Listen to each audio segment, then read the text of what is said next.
The views and opinions expressed by the host and guests in this program do not necessarily reflect those of the company or its management. Viewer discretion is advised. Dahil mahalaga ang iyong boto, kaantabay mo ang RW 95.1 FM, CLTV 36 at Commission on Elections sa pagkilala sa mga nagnanais magsilbi sa ating bayan. Abangan at tutukan ang paglalahad. Lunes, Martes, Huwebes at Biyernes, alas 4 hanggang alas 5 ng hapon. Mapapakinggan sa RW 95.1 FM at sa bayang mapapanood live sa CLTV 36. Masusubaybayan din sa Facebook page ng Sunstar Pampanga, CLTV 36 at RW 95.1 FM. Ang paglalahad 2025. Oras sa Pilipinas, 1 minuto makalipas ang alas 4 ng hapon. Isang magandang hapon Central Luzon, Pilipinas at buong mundo. Kamusta po kayong lahat? It's the 20th of March 2025 at narito na po tayo sa ikapitong episode ng inyong programa, ang Paglalahad 2025, kung saan makakapulot tayo ng wastong impormasyong ating magagamit para sa isang matalino at tamang pagboto. Kaantabay ninyo ang Commission on Elections at RW 95.1 FM upang gabayan kayo sa pagpili ng karapat-dapat na kandidato ngayong darating na Mayo. Ito po si Alex at muli, welcome sa inyong programa, ang Paglalahad 2025, sabayang mapapanood live sa CLTV 36 at masusubaybayan din sa Facebook page ng Sunstar Pampanga, CLTV 36 at RW 95.1 FM. Para kumpletuhin ang ating episode ngayong hapon, ating makakasama live sa studio ang Head of CLTV 36 News, Justin Dizon. Hi, Jus. Yes, good afternoon Alex, good afternoon po sa lahat ng mga tagapanood ditong ating programa at tagapakinig dito ho sa Ang Paglalahad 2025. Ako po si Justin Dizon ng CLTV 36. Kabalen, 53 days na lamang ho at eleksyon na. At isang oras na naman po tayong magkakasama ngayon pong hapon para ho sa isang makabuluhang talakayan. Kaya naman samahan po ninyo kami hanggang 5 p.m. dito lamang po sa RW 95.1 FM. Yes, Justin. At wag po kayong mag-atubiling mag-text sa aming Smartline 0919-264-4439 kung may mga katanungan, concerns o nais linawin patungkol sa eleksyon. Maaari rin po kayo mag-comment sa ating Facebook Live. Samantala, bago natin ipakilala ang ating bisita ngayong hapon, narito muna ang mga balita sa oras na ito. Ito po ang Paglalahad 2025. Makinang gagamitin sa May 12 election, tiyak po ligtas kontra pandaraya ayon ho yan sa COMELEC. Mula ho sa Precinct Count Optical Scan o PICOS at Vote Counting Machines o VCM, magiging better at mas mabilis na umano ang paglalabas ng mga vote counts dahil sa mga bagong Automated Counting Machines o ACMs na gagamitin ho para sa midterm elections sa May 12. Ayon sa Commission on Elections, maraming enhancements ang inilagay dito kagaya ng QR codes sa mga voting receipts, on-screen summary ng boto at hybrid voting system. Gayunpaman, kamakailan lang ay napabalitang nagsampa ng kaso ang COMELEC laban sa isang aspirante sa Isabela. Ito po'y matapos siyang mag-post ng video sa social media ukol sa vulnerability di umano ng mga ACMs sa hacking. Nilinaw naman po ng poll body na walang internet ang mga ACMs sa mismong botohan at i-connect lamang ang mga ito sa oras na matapos po yung pagpiprint nung tinatawag na election returns. Sa pamamagitan nito, sigurado umanong hindi pwedeng ma-manipulate ng mga internet hackers ang mga resulta dahil may nauna ng printed records nito. At kung sakaling walang signal sa isang presinto, maaaring i-transport o ilagay sa isang lugar na may mas malakas na signal ang makina. Kung pumalya naman ang mismong machine, may nakahanda rin umanong contingency o backup ACM sa mga voting precincts. Bukod dito, mayroon din itong backup USBs para mas siguradong tama at hindi madaraya ang resulta ng halalan. Samantala, upang masigurong wastong paggamit ng mga bagong machines, nagsimula ng COMELEC Pampanga ng isang month-long training para ho sa mga magbabantay ng botohan sa probinsya sa Bendix Hotel sa syudad ng San Fernando. Sa training na ito, magkakaroon din sila ng testing sa pangunguna ho ng DOST para sa actualization ng paggamit ng mga makina. Kaya naman po ayon kay Attorney Lydia Pangilinan, ang Provincial Election Supervisor ng COMELEC Pampanga, Pampanga, masasabi nila umanong ready na ang probinsya para sa nalalapit na eleksyon sa darating na Mayo. Samantala, exemption ng mga programa ng DSWD mula sa election spending ban, aprobado na ng COMELEC. Inaprobahan na ng Commission on Elections or COMELEC ang exemption ng mga programa ng Department of Social Welfare and Development o DSWD mula sa election spending ban.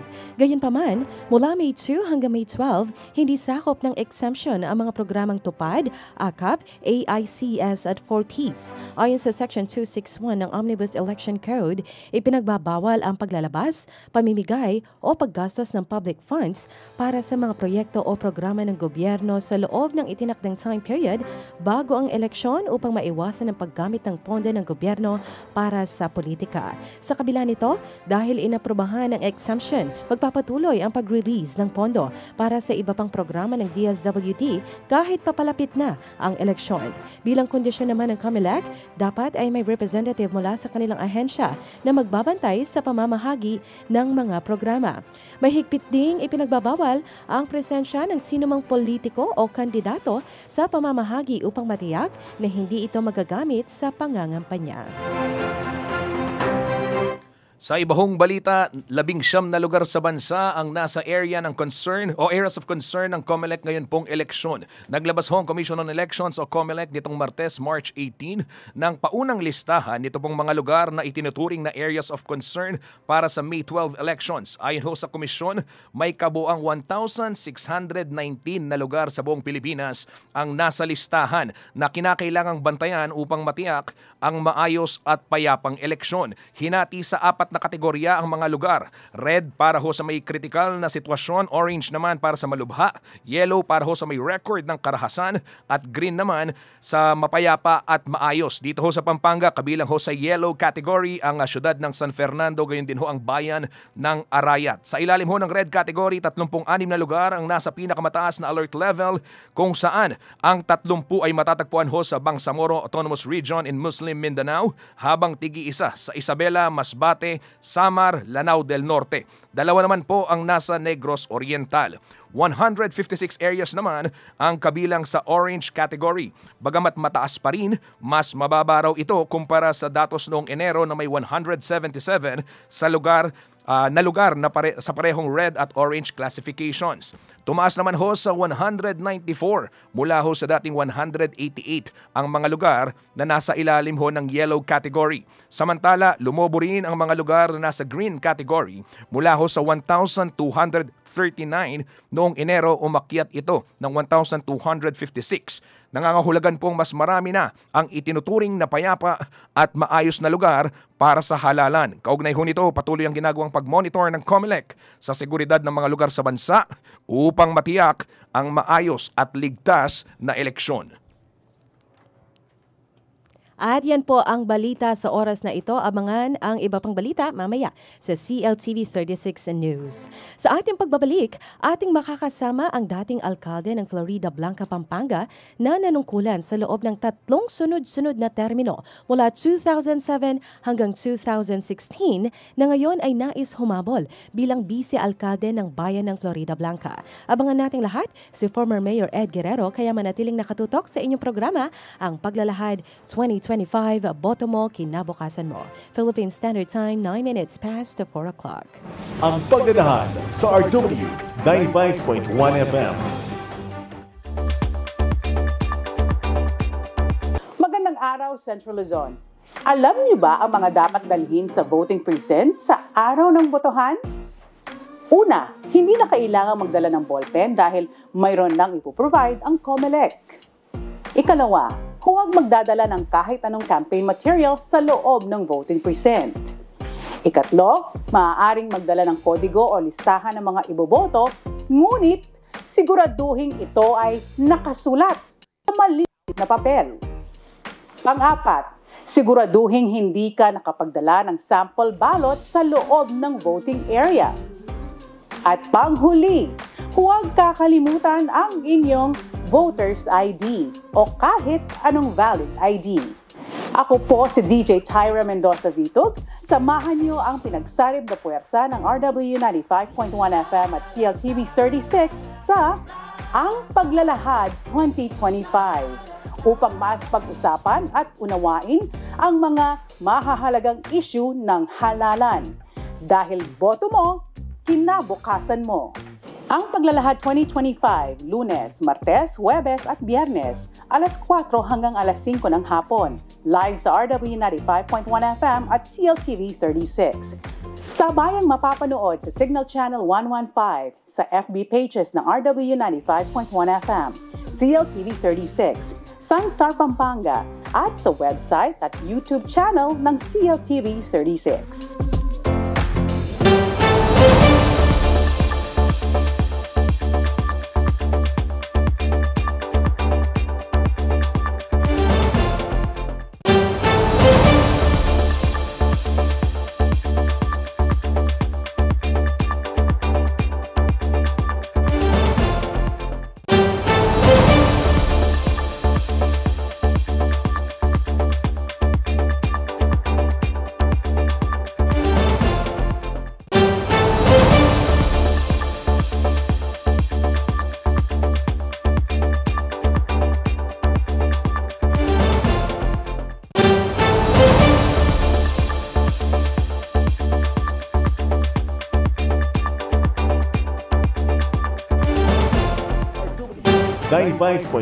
FM.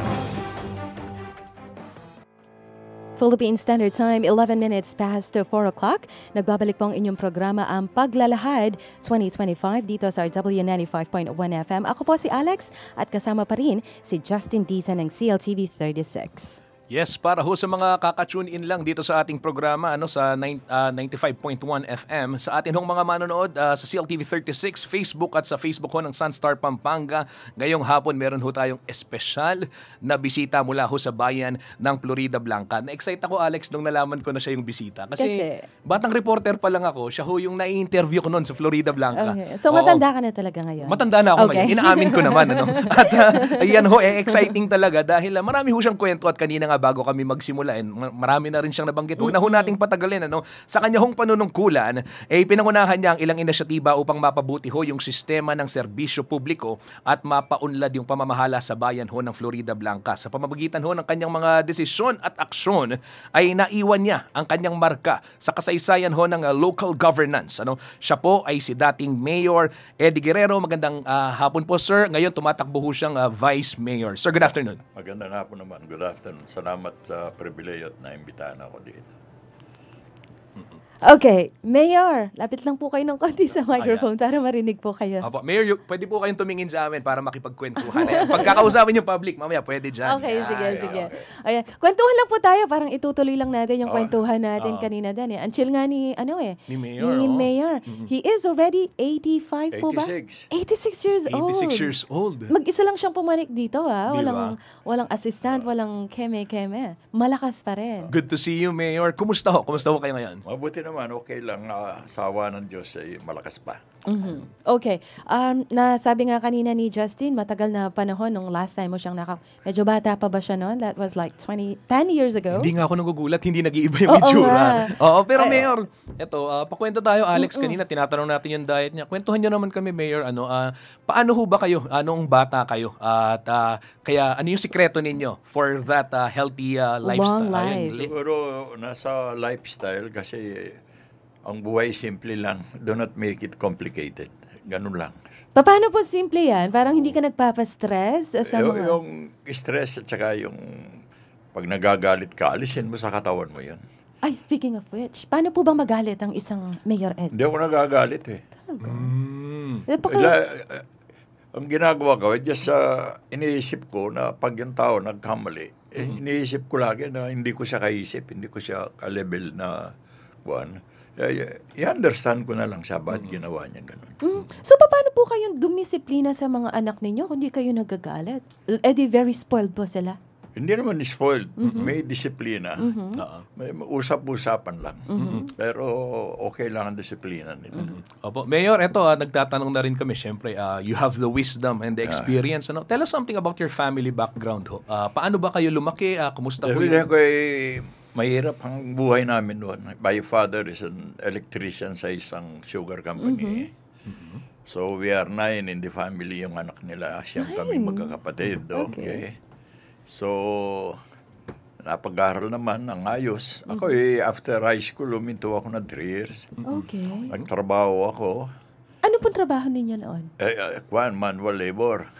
Talaga? Manual labor. Oo. Nung nag-aral ako, nagtrabaho ako sa isang laundry. Oo, nag-self-supporting ako sa Habang laundry. nag-aaral po kayo? Habang nag-aaral ako. So naglalaba ho kayo doon, Mayor? Oo, sa laundry. Okay. Naglalaba naman, plancha, ganun. Ano po ba yung course na kinuha ninyo?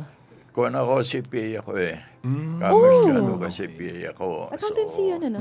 Okay. Certified Public Accountant. From nakatira ako sa Bangbang, yung laundry, I walk my way through sa UE ako nag-graduate sa UE. Okay. Sabi ko, in 4 years, hindi man ako tumikim ng jeep Malayo-layo yung Bambang, ha? Si Ray Bravo just walk my way. At in 4 years of study, hindi ako bumili kahit isang libro. Okay. Nagla-library lang ako sa UE. Talaga nagsumika po kayo sa pag-aaral niyo? Oo, kailangan Because yung experience ay maghirap. Dahil ang dinanas natin, mahirap. Opo. So, natapos naman. I graduated cum laude pa noon. Without a book Ang galing. Ang galing naman. Tapos accountancy, Alex. Oo nga. Hindi joke yung course niya. Hindi madali. Patapos, after graduation, nakapagtrabaho ko sa bangko. Okay. Dito po yan, somewhere in... In Manila. in Manila. Sa Okay. Equitable Bank dati, defunct na, wala na, close na. Nabili ng video yan So, after that, nag-OFW pa ako sa Saudi. Okay. For how many years? For 4 years. Matagal din po. May asawa na po ba kayo that time? Oo, may pamilya na ako. May pamilya na rin. Okay. So, ganoon. After 4 years, nag-start na ako ng mag-business sa construction business. Doon nagsimula. Doon nagsimula yung medyo sinuwerte. Opo. So, Talagang self-made man, ano? Talagang, kumbaga, nagsimula ho kayo sa mababa. Mababa. Kung rags, sabi nga, sa konting, yan, guminawa ang buhay. So, yun, napaaral ko yung mga anak ko. Yung anak ko 3, doktor. Wow. Doktor sila. Babae po, lalaki? Dalawang babae, isang lalaki. At yung youngest ko is a lawyer. Nasa Anti-Money Laundering Council siya ngayon. Okay. Galing naman. Yung panganay ko naman, Jeff Rox medyo na-spoil ng konti sa mama.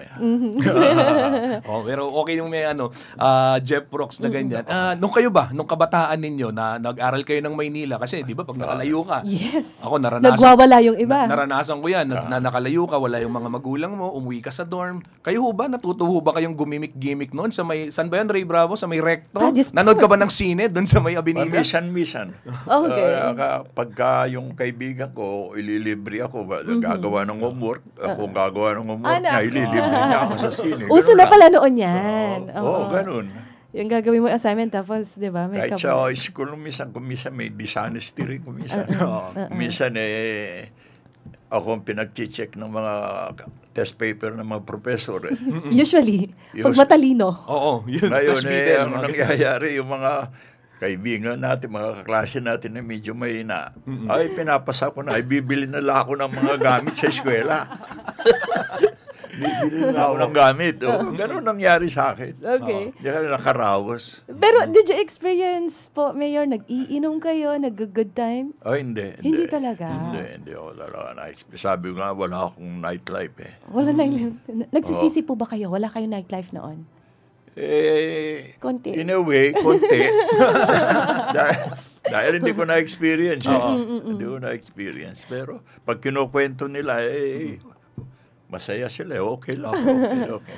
But ano po yung nagtulak sa inyo, okay, na pumasok sa politiko?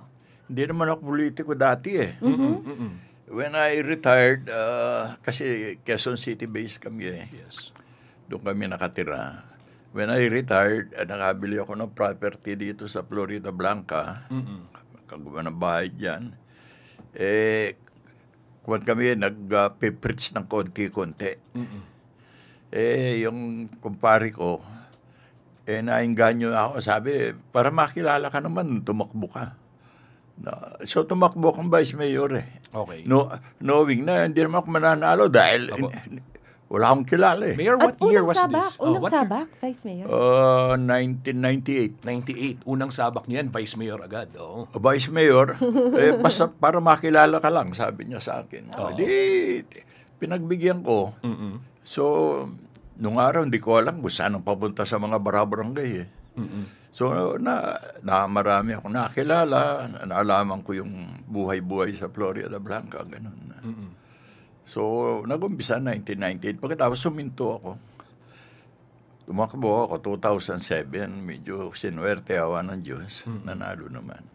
Okay, pero yung unang sabak po ninyo, hindi kayo, kumbaga pagpapakilala lamang iyon sa mga Oo, tao. alam ko naman di ako mananalo. Sinabi ko, hindi mananalo dyan eh. Okay. And then, ang pagiging isang leader ba ay sa tingin niyo likas po ba sa inyo o kumbaga na-develop na lang yan dahil sa Misa may pagiging- likas sa'yo, pagkatapos na may nade-develop naman, as you go on naman eh. Opo. Ito, Mayor, dun sa mayamang experience mo mula nung kabataan, ano yung lesson na natutunan mo na dinala mo sa public service? Yung pakikisalamuha sa tao. Ganun. Yung relasyon mo sa tao, importante. Especially kung politiko ka. Dapat ang relasyon mo sa tao maganda. Hindi ka pwede yung mataas ka.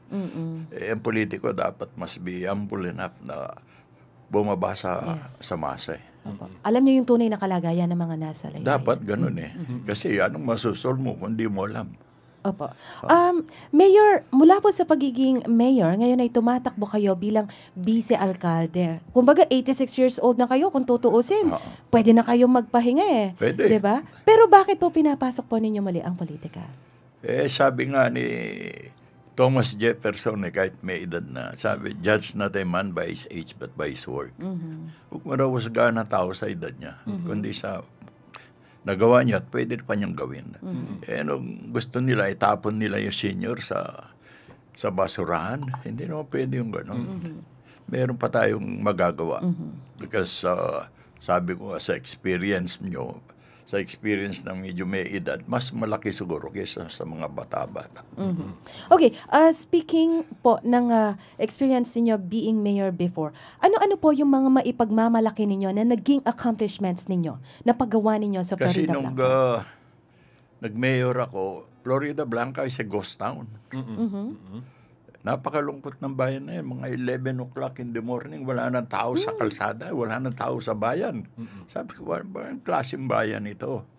So, ang ginawa ko, para makakwan yung tao na pumunta sa bayan, nag-create ako ng activity for 1 month. 1 month, walang gintong activity sa bayan. Okay. So, dumami yung tao sa bayan. Lumakas yung negosyo nila sa bayan. Ganon. Ang naupo ako, ang ira namin is only 70 million. Pero nakuha ko napagawa yung na-renovate ko yung munisipyo namin. Nakagawa ko ng eskwelahan, mga tulay dyan, palengke, yung gym. So, naayos ko yung bayan. For the 9 years, and swerte naman, the president then was Gloria. Yung Congresswoman Gloria, nga si Presidente Gloria. So, nakiusap ako sa kanya, marami rin proyektong naibigay sa akin nung panahon na yun. Although, maliit lang ng internal revenue allotment, hindi kagaya ngayon, ang internal revenue allotment nila is more than 500 million. Okay.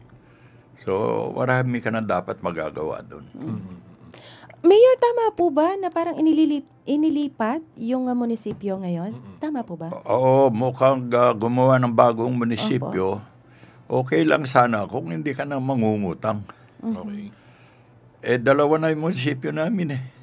Okay. Isa sa bayan, sa poblasyon, isa sa resettlement area. May munisipyo. Oo nga, bakit So, dalawa? ba't kailangan mo pa yung pangatlo? Mangungutang ka lang, kumbaga sakman, you did not observe due diligence doon sa, parang kung sa isang pamilya, ang analogy sa isang pamilya, meron ka ng 2 bahay, gagawa ka ng pangatlo, mangungutang ka lang. So, that is a heavy burden sa bayan because magbabayad ka ng utang eh. Siyempre may interest yan, hindi naman libre yan eh. So, Pag nagbayad ka ng utang, ibig sabihin, yung services mo, mababawasan. Dahil mawawala yung pondo eh. Opo. Pangalawa, ilalagay mo sa heavy burden dahil mag-i-increase ka ng taxes sigurado eh. O hindi, pabigat sa bayan. So, nasan yung sinasabi mong serbisyo para sa bayan? Wala, mawawala eh. Dahil sabi nila is ang 320 million yung inutang eh. Sabi nila amortization is about 60 million. Imagine 60 million nawawala sa kaban ng bayan, pambayad lang ng utang just because na nagtayo ka ng bagong munisipyo. Tsaka ano ang ibibigay ng bagong munisipyo? May-improve ba yung living conditions ng tao? Magbibigay ba yung trabaho? Wala eh. Additional expenses lang. Dahil you have to maintain it eh. Maglalagay ka ng kuryente. Lahat ng kwarto may aircon. Sigurado, i-maintain mo. So, additional cost sa bayan. So, who will shoulder the additional cost? Di ang bayan din. Okay. Pero Mayor, noong pong panahon ninyo, naka-experience po ba kayo ng mga critics? Kasama yan sa buhay eh. Ano po Paano nyo hinahandle yung mga Yes. kritisismo? Alam mo, may tao kasi mga critical thinkers talaga eh. Na nagkikriticize sila sa constructive. Pero kung minsan, hindi naman. Tawanan mo lang. Hindi ba ka Just nagpapa-apekto? do your best. Ganun lang. Hindi siya nagpapa-apekto. Napaka-chill ni Oo Mayor. nga, chill lang. Okay, kasi ngayon po, Mayor, di ba, may Facebook na po kasi, halos sa online na. Natanong ko nga kanina kung nagfe-Facebook po ba kayo? Social media? Hindi ako Hindi rin. Actually, nakaka-stress kasi ang Oo social naman. media ngayon. Hindi ano? ako nagpe-Facebook eh. Oo. Pero, Although ginawa nila, ng anak ko, ginawa ng account, pero hindi ko ginagalaw. opo. Hindi ko ginagalaw. Pero kasi po, sa panahon ngayon, malaki ng parte ng mga botante, mga kabataan. So, how do you reach out to them po? May mga team naman kami sa partido. Yung kasama yung anak ko na tumatakbong konsehal ngayon. O sila ang bahala doon sa social media. Opo. Pero personally ako hindi. Opo. Pero Mayor, yung leadership style ninyo, no, alam naman natin, napatunayan kasi 3-termer na kompleto ninyo. Pero ngayon, iba na yung panahon. Sabihin na natin, gaya ng nabanggit ni Alex, mas marami ho yung mga Gen Z, millennials, voters. Ano ho yung mga adjustment na, meron ho bang adjustment na ginagawa ang isang gaya ninyong seasoned local government official? Siguro, Ano? dagdagan lang, dapat ang gobyerno kasi, yung leadership mo, participatory. Dapat i-involve mo lahat na sektor. Para malaman mo kung ano talaga problema ng bayan, kung ano solusyon. Kailangan involve mo yung tao eh. Pero hindi pwedeng soloin mo. Hindi mo pwedeng gawin yun. Kailangan i-involve mo yung mga taong nasa ibaba, taong nasa itaas, yung taong nasa gitna. Kailangan involve lahat yan.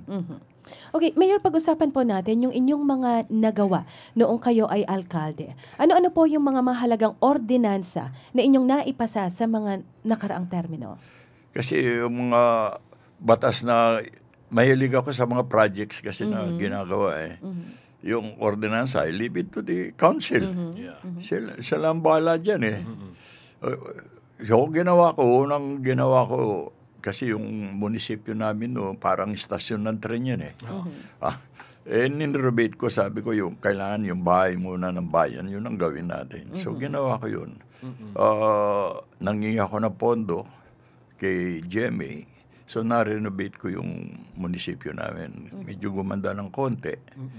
Ngayon, ang pangalawa, ginawa ko yung eskwelahan. Dati yung integrated school namin, squatter sa elementary school. Opo. So, ginawan ko na, I promised them na in 100 days, meron silang campus. In less than 100 days, naibigay ko eh. Okay. Naibigay ko yun. Pati mga building nila, nagawa ko. So, nandyan ngayon yung Diosdado Macapagal Memorial High School. Okay. So, yung nagawa ko nasunog yung palengke namin, pinagawa ko yung bagong palengke. Kumuha ko ng bagong sports center, ganun. Yung mga bridges sa mga tulay, nakagawa ko ng 4 na tulay sa mga tao, ganun, kalsada. Medyo yung nung araw, yung sa eskwela, yung Philippine State College of Aeronautics, nasa loob ng Basa Air Base, kinausap ko. Kasi nung araw yung mga estudyante, dahil mahigpit yung base, hindi makapasok doon. Opo. So kinausap ko, sabi ko, bibigyan ko kayo donate kami ng lote sa inyo on condition na ilabas niyo yung eskwela. Okay. So nag-donate ako ng lote sa kanila ng almost 2 hectares na campus nila. So nilabas nila yung eskwela sa resettlement ngayon. So yung mga bata namin doon nakapag-aral doon sa College of Aeronautics na yun. Malaki na yung eskwela na yun ngayon. So nailabas yun. So, yung mga livelihood naman, lahat ng kooperatiba, binigyan ko ng puhunan. Lahat sila may puhunan. Okay. Ganun lang. Opo. Mayor, itong kooperatiba, important na nung isang araw nakapag-cover ako dyan sa DAR, yung mga kooperatiba ng mga magsasaka, gaano kahalaga na dapat suportahan ito? Dapat suportahan yun. Sabi ko, lagi nating binibida na yung mga farmers, yan ang backbone natin. Dahil sila na bumubungkal ng lupa, nagbibigay ng pagkain sa atin, pero kulang sa suporta. Kulang sa suporta. Dapat yung lahat ng farmers cooperative magkaroon ng representation sa council. Okay. Parang may sectoral representative ang kooperatiba to look after the welfare ng mga farmers. Kaya ang proposal ko nga sa kanila, pag sinuwerte tayo, we put up pagaya nung OPSF ni Marcos noon, yung All Price Stabilization Fund. So gagawa tayo ng Palay Price Stabilization Fund. Ponduhan natin yun. Yes. Kung sakali mura ang bili ng mga sakadora, yung mga merchants, papasok ang gobyerno, bibirin niya sa mahal na presyo para hindi malugi yung mga farmers natin. So kung dumami yung nabili natin, edi pagiling natin, yan pang re-relief natin sa mga tao. Ganun lang. So, at least supportado yung farmers. Self-sustaining din. Makikita mo, kung sinong nagbubungkal ng lupa, nagbibigay pa, isang pinakamahirap Sila ang pinakamahirap. Ano po ba yung pinakapangunahing hanap buhay sa Florida Blanca? Kasi agricultural town ng Florida Blanca. Okay. So maraming mga farming communities dyan. Maraming farming communities. Swerte na lang, Florida Blanca is maraming OFW. Maraming OFW. Nakatulong yung mga OFW sa amin. Sa kwento ni Mayor, yung mga pinagawa niya parang napakasimple sa pagkasabi. Pero kung tutuusin, talagang pinakinabangan ng mga taga-Florida Blanca. Hindi naman tayo magtataka, Alex, kasi tatlong termino siya na nakumpleto niya. Talagang maraming napagawa. Okay lang. Mayor, ako curious lang ako bago tayo magpatalastas. Sa mga sa mga kanina you quoted Thomas Jefferson, sino yung mga idol ninyo pagdating sa public service? Pagdating sa public service ako, huwag magagadya yung nasirang Marcos sa local. Yung po bang tatay o yung Yung ano? tatay. Yes. Tatay. Pagdating sa local governance. Na-experience ko during my younger days siguro yun, when I was about 30 years old, or more than 30, nung na-declare ang martial law. So, para sa akin, maganda yung martial law dahil naging peaceful ang mga communities noon. Wala naman because I experience ko, nagtatrabaho ako sa bangko pag nag-overtime kami. Na-experience ko na nakuha ka ng mga Metrocom. Inahatid pa ako sa bahay namin pagka wala nang sasakyan So inahatid ka pa So wala naman diferensya sa martial law. Pero kung nagtuloy-tuloy yun, palagay ko iba na Pilipinas ngayon. Asensado na ba? Okay, anyway, magko-commercial break muna po tayo. Magbabalik ang ating programa, ang Paglalahad 2025. Ang Paglalahad sa RW 95.1 FM.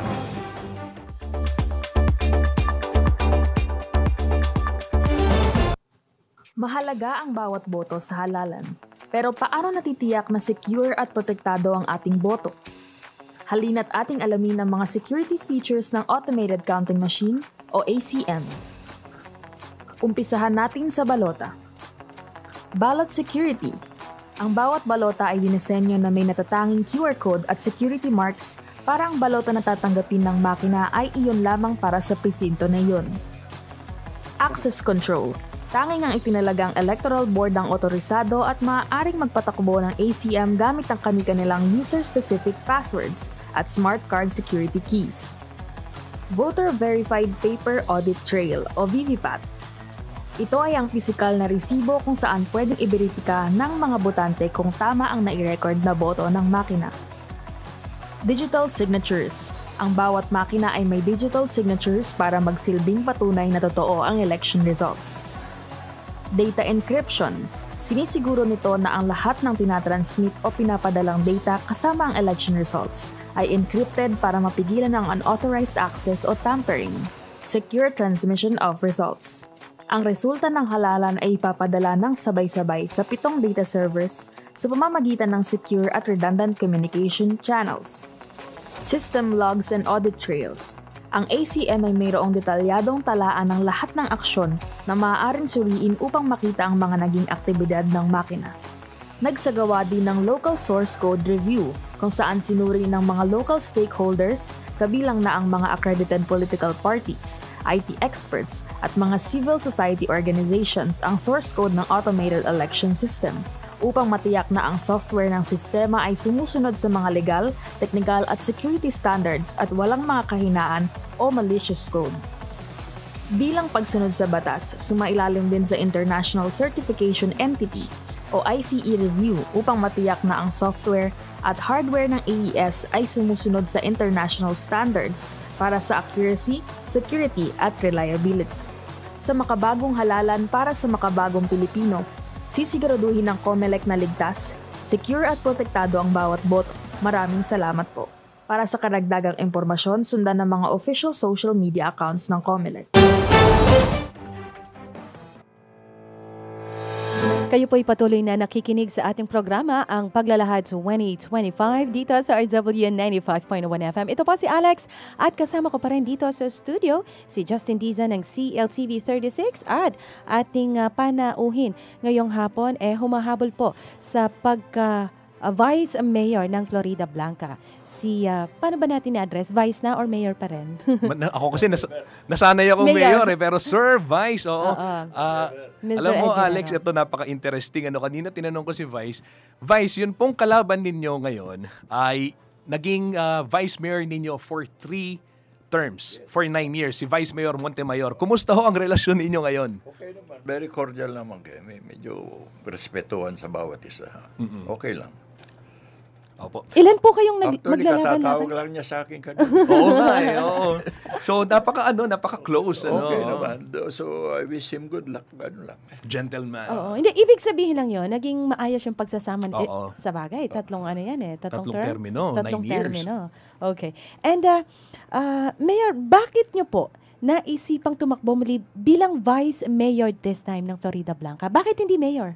Sabi ko nga sa kanila, lahat naman tayo may obligasyon sa buhay.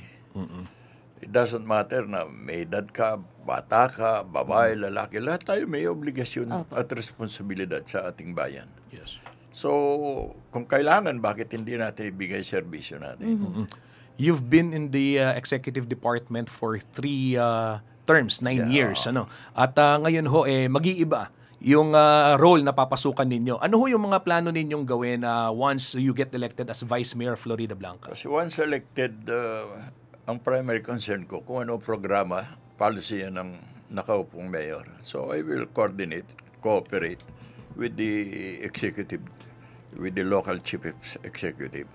But my main concern, ang aking is to review all the resolution and ordinances na pinasa for the last maybe 10-20 years. Okay. Lahat ng ordinansa na pabigat sa taong bayan, kailangan i-repeal yan or i-suspend ang implementation. Dahil ang main concern natin, ang mamamayan Kung anong pabigat sa bayan, dapat alisin. Okay. Na-mention niyo po, ano po ba? Okay, ang nakikita ninyong pangunahing problema ngayon sa Florida Blanca? Ang pangunahing problema ngayon sa Florida Blanca, yung basurahan namin. Okay. Because nagtayo sila ng landfill that caters sa mga iba-ibang probinsya. Imagine, diba, meron tayong landfill sa Capas, yung Kalangitan, which is operated by the Metro Clark Solid Waste Management, di ba?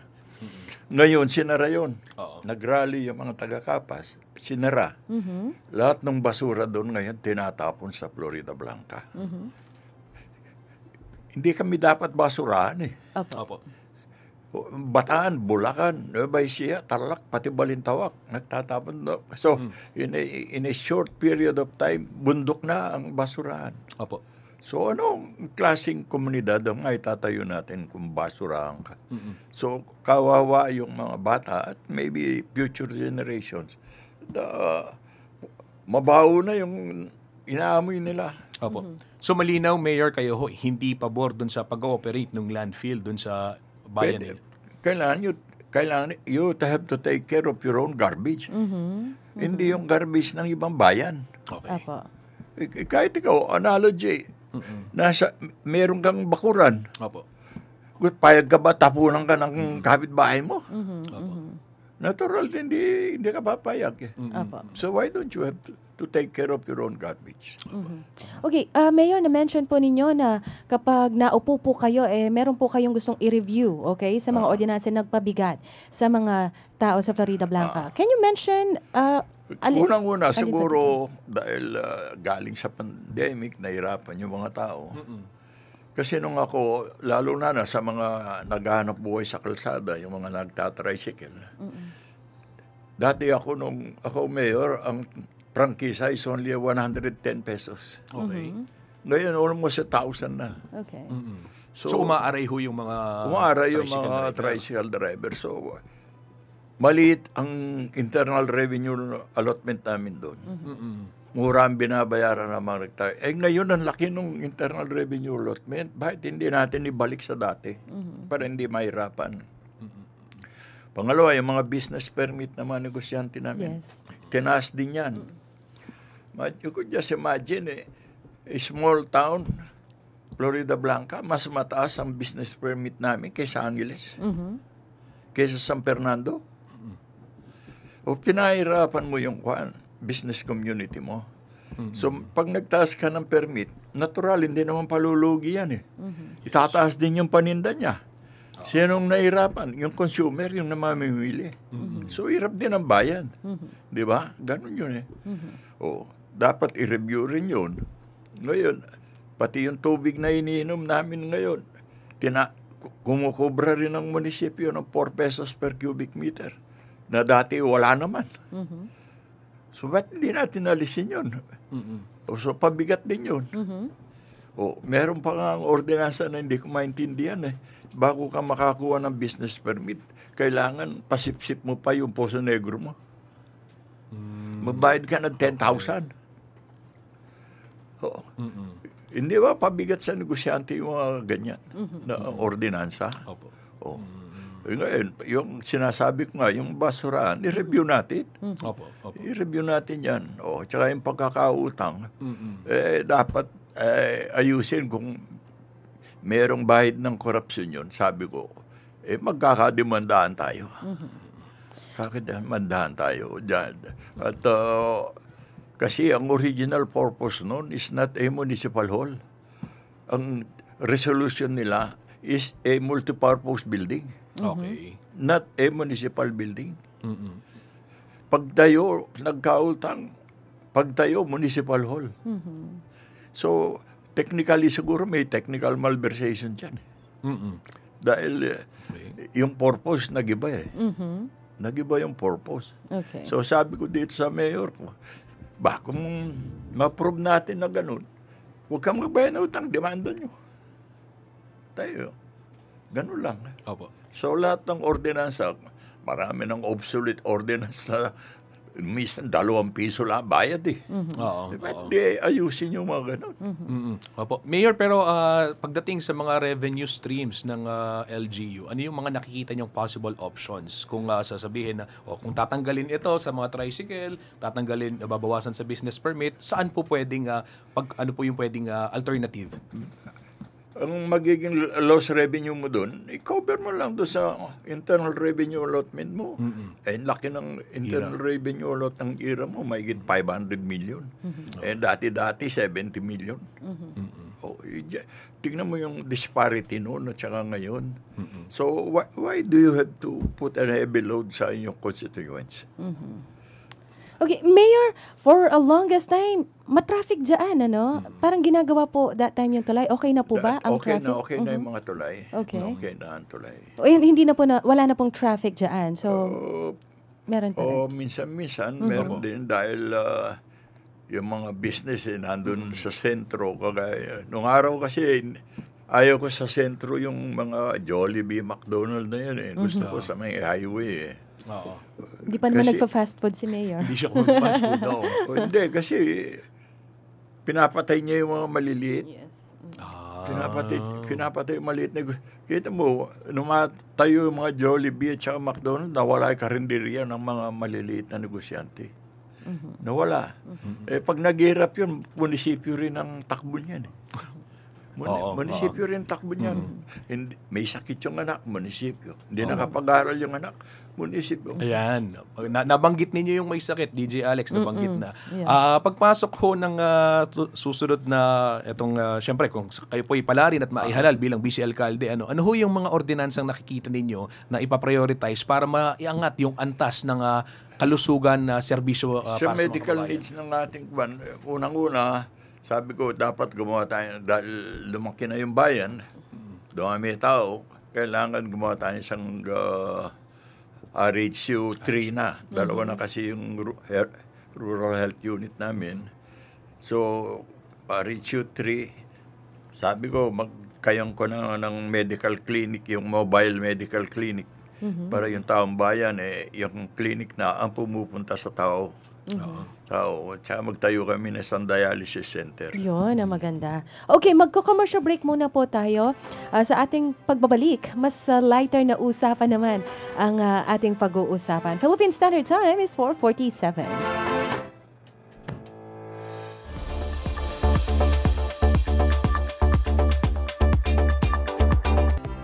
Handa ka na bang bumoto sa 2025 national and local elections at BARM parliamentary elections? Sa May 12, 2025, boboto tayo para sa senador at party list at para sa mga lokal na opisyal.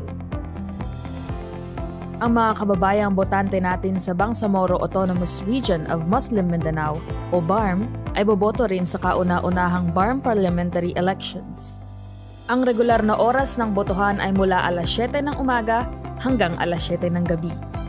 Para sa mga persons with disability, senior citizens, kasama ang kanilang assistors kung ang mga ito ay rehistradong botante din ng kaparehong polling place at gayon din ng mga buntis, maaari silang bumoto ng mas maaga. Sa pamamagitan ng early voting hours, pwede na silang bumoto simula alas 5 ng umaga. Para sa inyong gabay, ito ang 8 hakbang sa pagboto.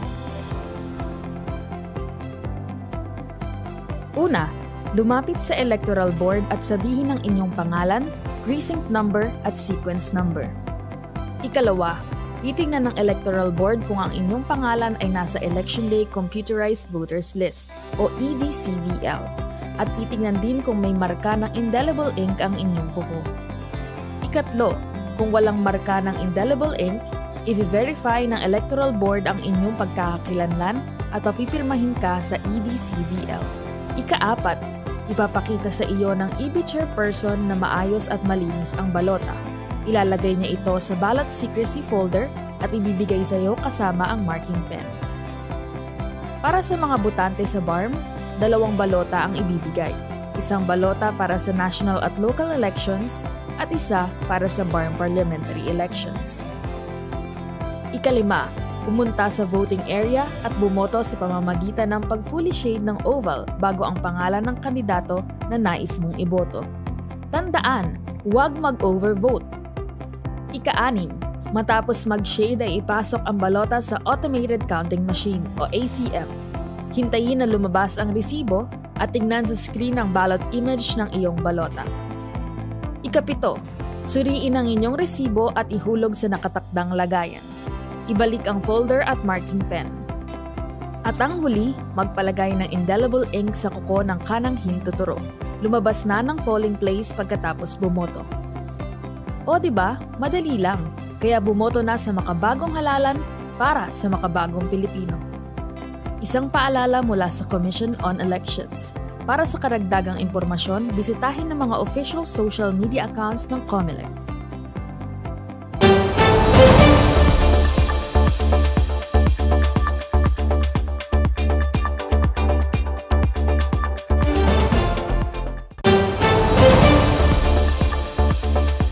Pagdadahan sa RW 95.1 FM.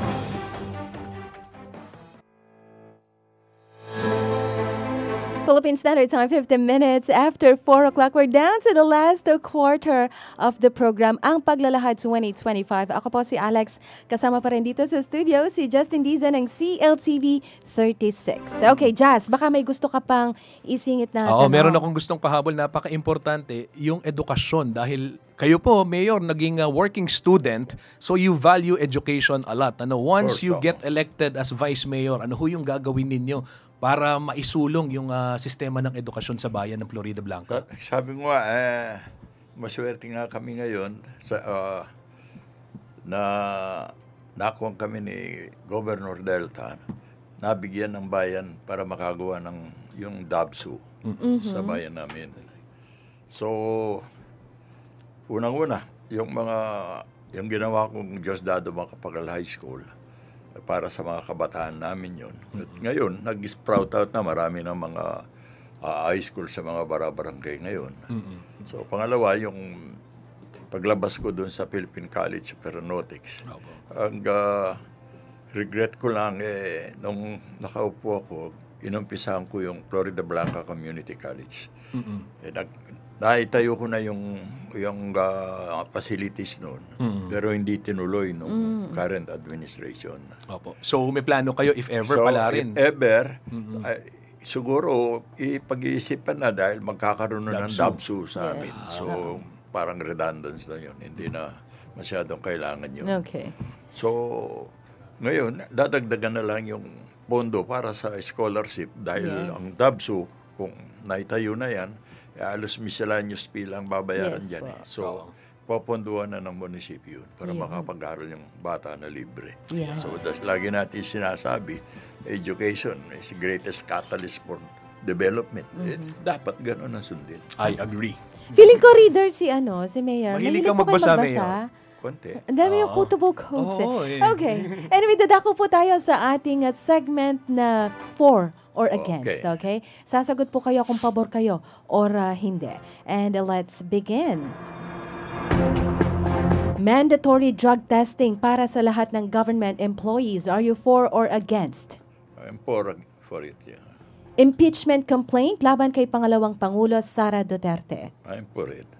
Total gun ban para sa mga sibilyan maliban sa mga pulis at sundalo. Agree. Tax exemption para sa minimum wage earners, for or against? Agree. Mas mahigpit na regulasyon sa quarrying sa Florida Blanca. Agree. 4-day work week bilang solusyon sa traffic at work-life balance. Disagree.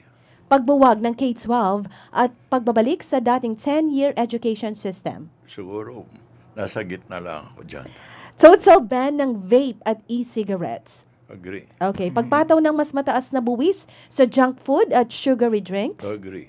At pag-phase out ng old tricycles at pedicabs sa mga lungsod. Disagree. Disagree. Okay, this time naman, mas lang to. Just, would you like to ask? Meron fast talk segment. Fast talk segment. Mayor, basketball o boxing? Basketball. Basketball. Ito, mahabang pagpaplano o mabilis na aksyon? Mabilis na aksyon. Alin ang mas dapat pagtuunan ng pansin? Agrikultura o turismo? Agrikultura. Good listener o good speaker? Good listener. Public market o shopping mall? Public market. Road widening o tree planting? Boss. Okay. At no traffic or no flooding? No flooding. Okay. And para po sa huling katanungan namin sa inyo, bakit po kayo ang dapat na iboto? Siguro mahirap sagutin yan. Mahirap siguro, let the people decide. Siguro, sabi ko nga sa mga botante namin look not on my age. Huwag niyong tingnan yung edad ko. Tingnan niyo yung mayari ko pang gawin para sa bayan natin. Okay. And yung mga nagawa niya rin? Ito yung mga nagawa. Yes. Okay, and ipakilala natin ang kanyang mayor. Oo, DJ Alex, kasama rin ho natin ngayon sa ating studio si Ginoong Raul S. Capulong, ang aspiring mayor, katandem ho ni Mayor at Vice Mayor ngayon. Siya po ay anak ng longest running mayor sa bayan ho ng Florida Blanca, Pampanga na si Mayor Pedro Capulong. Siya po isa sa mga kandidato at siya po ay member na kumakatawan sa Nationalist People's Coalition. At magandang hapon po, Sir Raul, kumusta ho? At welcome sa ating programa. Ay, magandang hapon din po, lalo na sa ating mga viewers. Yes. Sir, isang maikling message sa mga mamamayan ho ng Florida Blanca, Pampanga at ano ho yung nais ninyong ipaabot sa kanila ngayong nalalapit ang halalan? Alam nyo, Malapit sa mic.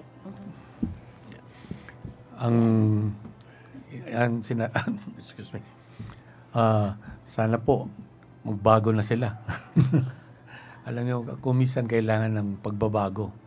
Kung redundant na tayo sa kailangan mayroong mga bagong ideas, mga bagong programang hindi nila nagawa na magagawa namin. Kasama ko ang aking Vice Mayor na si Vice Mayor Ed Guerrero. Sa experience niya, tsaka sa mga naiisip ko mga programa, magandang team namin. Mas marami kaming mapapagawa. Mapapabuti namin ang bayan namin. Okay. Mayor, ano pong mensahe ninyo sa mga taga Florida Blanca?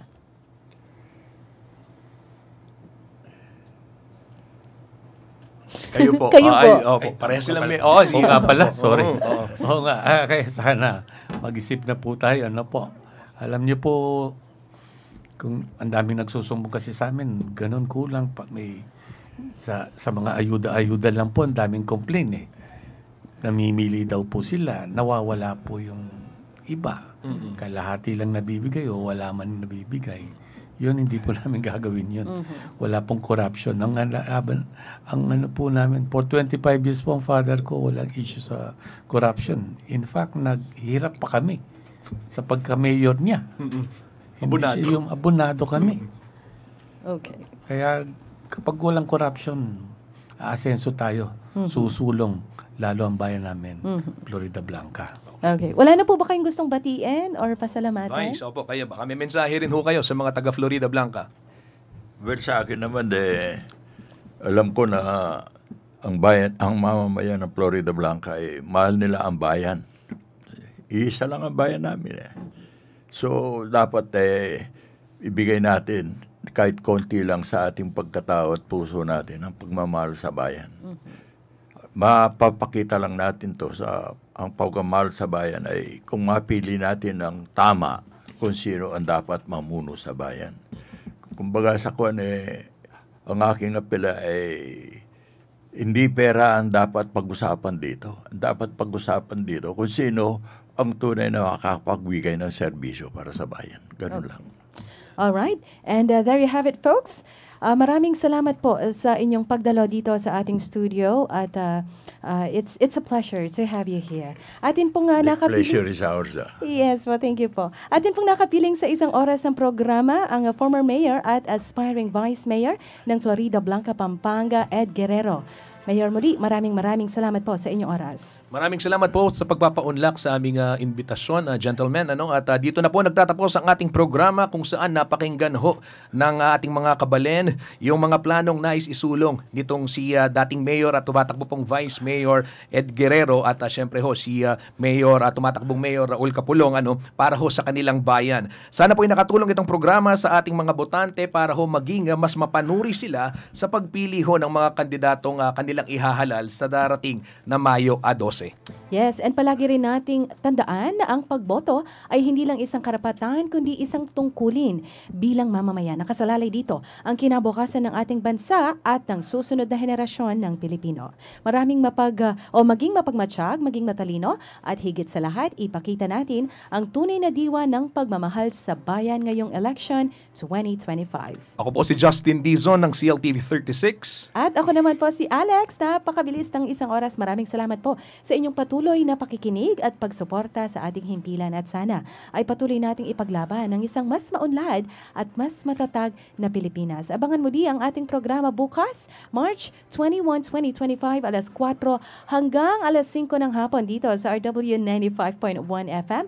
Sabayang mapapanood sa CLTV 36 at masusubaybayan din sa Facebook page ng Sunstar Pampanga, CLTV 36 at RW 95.1 FM. Ito po ang Paglalahad 2025.